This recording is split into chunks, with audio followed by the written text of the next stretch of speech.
Sir, आप देख रहे हैं द बिहार ऑफ मैं हूं आदेशपुरी। बिहार में मुख्यमंत्री नीतीश कुमार बहुत जल्द अब हफ्ता 10 दिन के अंदर में इस्तीफा देंगे और नए मुख्यमंत्री बिहार में जो हैं वो शपथ लेंगे। लेकिन इन सब के बीच अगर आप समाचार पत्र पढ़ेंगे जो बिहार में अभी चल रहा है, देख के बड़ा आश्चर्य होता है। लोक सेवकों की भूमिका, फर्जीवाड़ा और कैसे जो है वो सरकारी नौकरी करने वाले लोग अपना धन बनाने में, करोड़पति अरबपति बनने में लगे हुए हैं। इसके अलावा कुछ ऐसी घटनाएं जो बिहार में हमेशा होती है लेकिन देश में बड़ा ही अजीब है वो। अब समाचार पत्र पढ़ने पर मैंने देखा जो 7-8 घटनाएं हैं, काफ़ी महत्वपूर्ण है, इसे आप जरूर सुने। 2-3 दिनों में अगर आप समाचार पत्र पढ़ते होंगे तो ये सब घटना आती है। सबसे पहले आज तो आप देखे होंगे कि लखीसराय के पूर्व डीएम मिथिलेश मिश्रा जी का परसों शाम ट्रांसफ़र कर दिया गया और देखिए कि ट्रांसफ़र होने के अगले दिन ही ईओयू की 5 सदस्यीय टीम लखीसराय कलेक्ट्रेट पहुंचती है और बहुत सारे फाइलों की जांच करती है। समाचार पत्र में दिया जा रहा है कि धान खरीद में गबन या कुछ का मामला हो सकता है। इसके अलावा 1.5 साल के उनके कार्यकाल में जो फैसले उन्होंने लिए, इवेंट की जो महोत्सव मनाया गया, उन सभी के खर्चों का हिसाब किताब देखा जा रहा है। अब जितना तत्परता दिखाया जा रहा है, इसमें 2 ही वजह हो सकता है।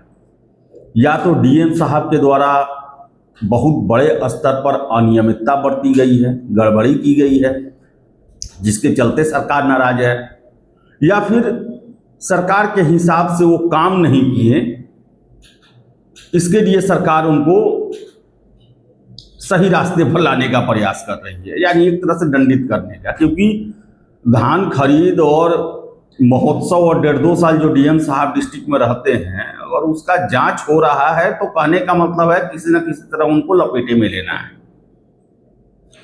अब जो वजह हो इसका वास्तविकता हमें पता नहीं है, लेकिन बड़ा ही देखकर ये आश्चर्य होता है कि कुछ ना कुछ तो इसमें हुआ है। अब क्या हुआ है, जीतेगी सरकार ही इसमें। शुरुआती किसी भी मामले में सरकार ही जो है वो बढ़त बनाती है। अलग बात है कि कोर्ट में वो नहीं जीत पाते। इसके बाद बात करें हम पूर्व डीजीपी बिहार के एसके सिंघल। 2023 में उनके रहते हुए बिहार के इतिहास की सबसे बड़ी पुलिस बहाली 21,391 सिपाहियों की भर्ती को लेकर जो एग्जाम हुआ, व्यापक स्तर पर फर्जीवाड़ा, पेपर लीक का मामला सामने आया और जो तत्कालिक अध्यक्ष थे उस समय के पूर्व डीजीपी एसके सिंघल जी, उनकी भूमिका काफ़ी संदिग्ध थी। डीजीपी रहते हुए भी उनके द्वारा एक से एक ब्लंडर किया गया। वो एक व्यक्ति जो है उनको लगभग 1.5 महीने तक जो है वो पटना हाई कोर्ट का चीफ जस्टिस बन के फोन करते रहा और तत्कालिक डीजीपी साहब उल्लू बनते रहे या फिर साठगांठ था, उस पर भी प्रश्न उस समय उठा था। सिपाही भर्ती के भी चेयरमैन थे, संगीन आरोप लगा था और साफ साफ ईओयू के द्वारा कहा गया है कि इन्होंने अपने कर्तव्य में लापरवाही किया है, अनदेखी किया है और तरह तरह की बातें निकल के सामने आ रही है। फिर ये मामला उठा है। देखिए इसमें क्या होता है। और हालांकि बता दें कि वर्तमान सरकार के काफी दुलारे हैं एसके सिंघल जी। आगे देखिए मामला है डीआरडीए के सहरसा के निदेशक वैभव कुमार का।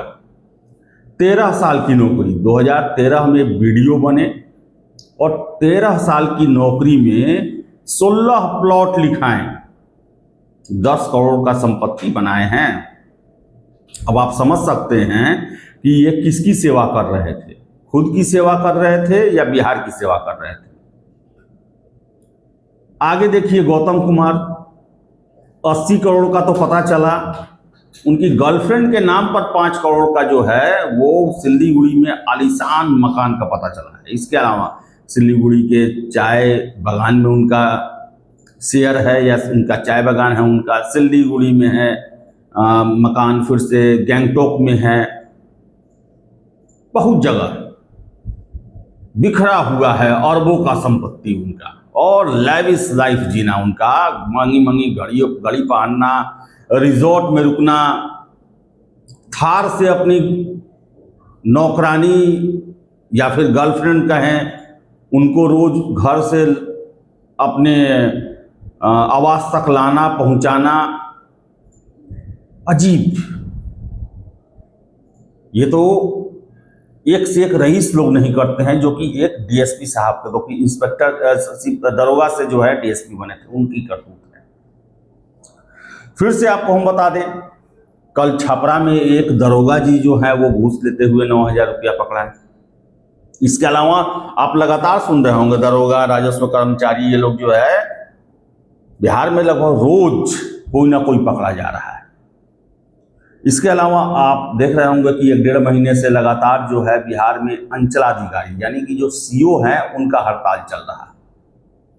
सरकार का जो है वो पूरा, खासकर राजस्व एवं भूमि सुधार विभाग का जो है सारे प्रयास, धमकी, चेतावनी देने के बावजूद भी ये अपनी मांगों से टस से मस होने के लिए भी तैयार नहीं है। तो वही बता दें, पंचायत सचिवों के द्वारा भी अनिश्चितकालीन हड़ताल पर बैठ गया गया।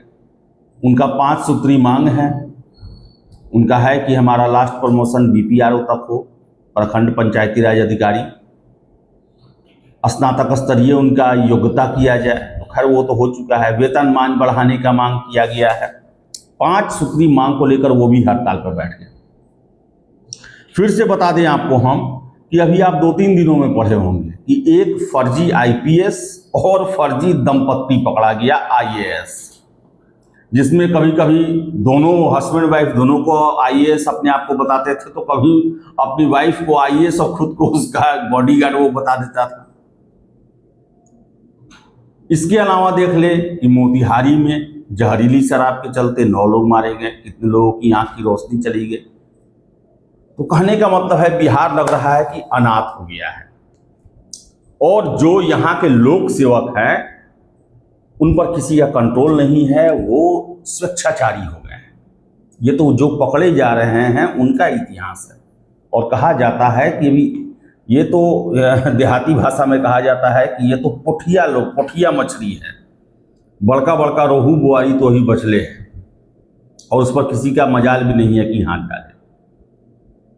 इसके अलावा आपको हम बता दें कि आज समाचार पत्र में ही दिया गया है कि जो भी नीतीश के दुलरुआ लोग थे, चाहे मंत्री हों, विधायक हों, ब्यूरोक्रेट हों, सभी लोग बेचैनी में हैं।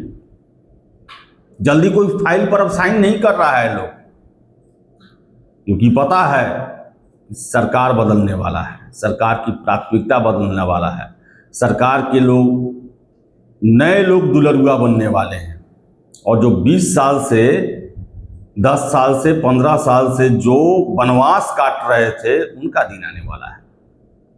दिल्ली भागने की तैयारी हो रही है बहुत सारे दुलरुआ लोग का, सेंट्रल डेप्यूटेशन के लिए लगे हुए हैं। तो वही जो सेंट्रल डेप्यूटेशन में जो यहाँ से खार खा के गए हुए थे वो लोग लौटने की कोशिश कर रहे हैं। तो ले देकर यही है कि बिहार भले ही कोई कुछ कहे, नीतीश कुमार भले ही अपने आप को सुशासन को लेकर सीना चौड़ा करते रहे उनके लोग, उनकी पार्टी, लेकिन बिहार में लूट जो है वो बदस्तूर जारी है और बड़े पैमाने पर जारी है। एक से एक मामला है, आप देख ले, खुद सरकार जिनको जिनको पकड़ रही है मालामाल ही मिल रहे हैं, करोड़पति, अरबपति। लेकिन आपको हम बताएं कि ये कभी खत्म नहीं होने वाला, क्योंकि कभी भी भ्रष्टाचार जो है ऊपर से नीचे आता है। आप को सोचना चाहिए कि जिन जिन विभागों में भ्रष्टाचार का खेल चल रहा था, क्या ऊपर के अधिकारियों को, मंत्री को पता नहीं था? कहा जाता है कि सबका बंधा हुआ है ऊपर से, और कार्रवाई उन पे ही होती है जो पहुंचाने में गड़बड़ी करते हैं। तो भले ही नीतीश कुमार को लेकर लोग जो कहें, बिहार के लोग भावुक होते हैं, विदाई के समय भावुक हो जाते हैं। वास्तविकता यही है कि भले ही ये चमक दमक दिख रहा हो, लेकिन जिस नैतिकता की बात, आप जाएंगे सचिवालय में या सरकारी भवनों में, गांधी के 7 वचन जो हैं वो आपको हर एक गेट पर मिल जाएगा, लेकिन उसी गांधी के वचन के नीचे जो है वो पूरे नैतिकता को तार तार किया जाता है और अपना जेब भरने में लगा जाता है। और हम पिछली बार एक खबर किए थे गौतम कुमार को लेकर, तो बहुत सारे लोगों ने आके कमेंट किया था कि मुखिया ये करता है, विधायक ये करता है, मंत्री वो करता है, ये वो करता है। देखिए, किसी को नहीं पता किस पर कार्रवाई होने वाली है, और जिस पे होता है वही समझता है। पाप के भागी आप ना बने। राज्य से, समाज से अगर आप गद्दारी करेंगे, उसका परिणाम आपको या आपके परिवार को भुगतना पड़ता है। ये शाश्वत सत्य है। जरूरी नहीं कि सब पर सरकारी ही कार्रवाई हो, कुछ दैवीय कार्रवाई भी होती है, तो उससे कम से कम डरें आप। तो चलिए, इस वीडियो में इतना ही। वीडियो पसंद आए लाइक शेयर करें, आपकी क्या राय है कमेंट करें। बहुत बहुत धन्यवाद।